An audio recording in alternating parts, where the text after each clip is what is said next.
College போனோம் 6 நாள் college போனோம்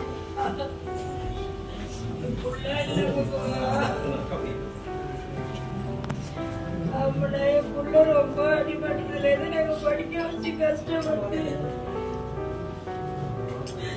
என் பிள்ளைய எடுத்துட்டோட என் பிள்ள இன்ஜினியரிங் ஆசைப்பட்டு படிச்சது நான் 3வது வருஷம்.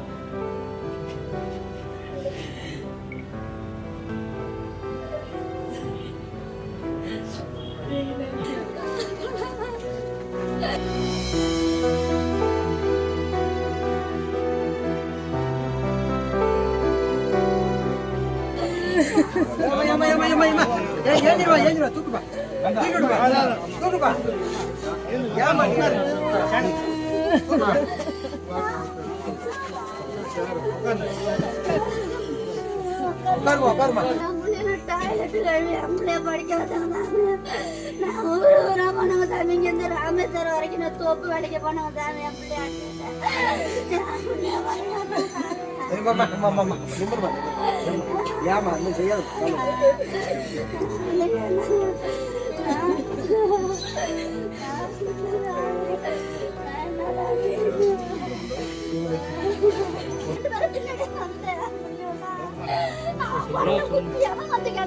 சுத்தி போடல உருட்டு வரன்னு சொல்லிருக்காங்க 2 பேரும். அவளை ஏன் இன்னும் குடிக்கல? அவளுக்கு ஏன் தண்டனை இன்னும் கொடுக்கல? அவளுக்கு குடிச்சா கொஞ்சம் வெளியே நானே பேசுங்க அவரு பேசுங்க என் புள்ள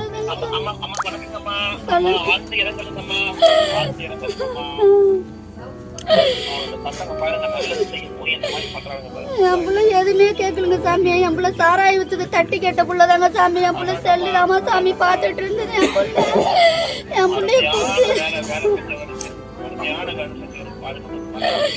ஊர்ல வந்து சாராய் விக்க சொல்லி சம்புக்காது இது பண்றாங்க. என் புள்ளைய தட்டி தான் சாமி கேட்க போன பசங்க என் பிள்ளைங்க. என் பிள்ளைக்கு நடவடிக்கை எடுத்தே ஆகணும் சாமி. நீங்க நாங்க இந்த 10 குடும்பம் இந்த தெருவுலயே நாங்க நடமாட முடியாதுக்குள்ள இருக்கு சாமி. நீங்க தண்டனை வாங்கி கொடுத்தேன்.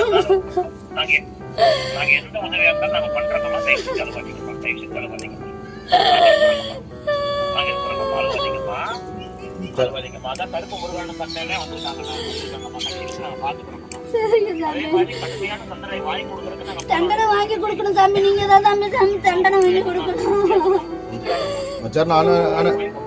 நான் ஃபாலோ பண்ணிக்கிறேன். கள்ளச்சாராயம் விற்பதை தட்டி கேட்ட 2 இளைஞர்கள் படுகொலை செய்யப்பட்டிருக்கிறார்கள்.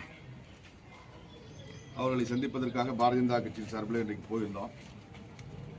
எங்களுடைய மரியாதைக்குரிய மாநில தலைவர் அண்ணன் அண்ணாமலை அவர்கள் இன்னைக்கு காசி தமிழ் சங்கமத்தில் இருக்காரு.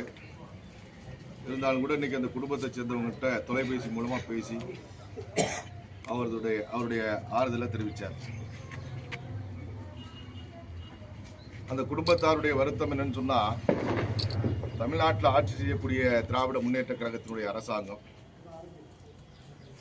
கடந்த காலத்தில் சாராயத்தை குடிச்சிட்டு இறந்தவங்க குடும்பத்துக்கெல்லாம் 10 லட்சம் ரூபாய் நிதி உதவி கொடுத்துருக்கு. ஆனா சாராயம் விற்கிறத தட்டி கேட்டதற்காக கொலை செய்யப்பட்ட அந்த குடும்பத்துக்கு இதுவரைக்கும் அரசாங்கத்திலிருந்து எந்த நிதி உதவியுமே வழங்கப்படலை அப்படிங்கிறது ஒரு வருத்தத்துக்குரிய விஷயம். சாராயம் குடிச்சிட்டு செத்தா அரசாங்கம் உதவி பண்ணும்.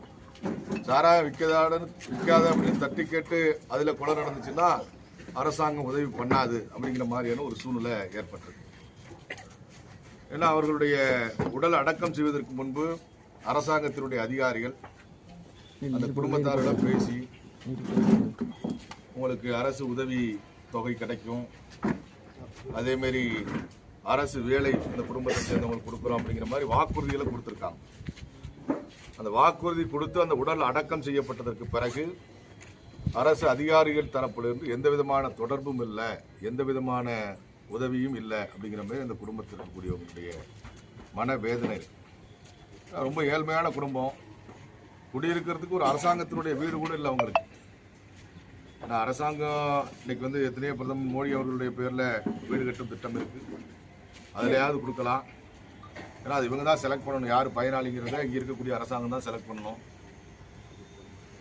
அரசு கொடுத்த பட்டா இடம் இருக்கு.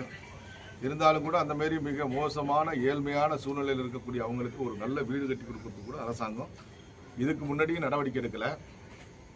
குடும்பத்தில் 2 குடும்பத்திலுமே ஒரு குடும்பத்தில் 2 பையன், ஒரு குடும்பத்தில் ஒரே பையன். அந்த பையன் சம்பாதிச்சு அந்த குடும்பத்தை காவல் பண்ணணும், ஒரே பையன் தான்.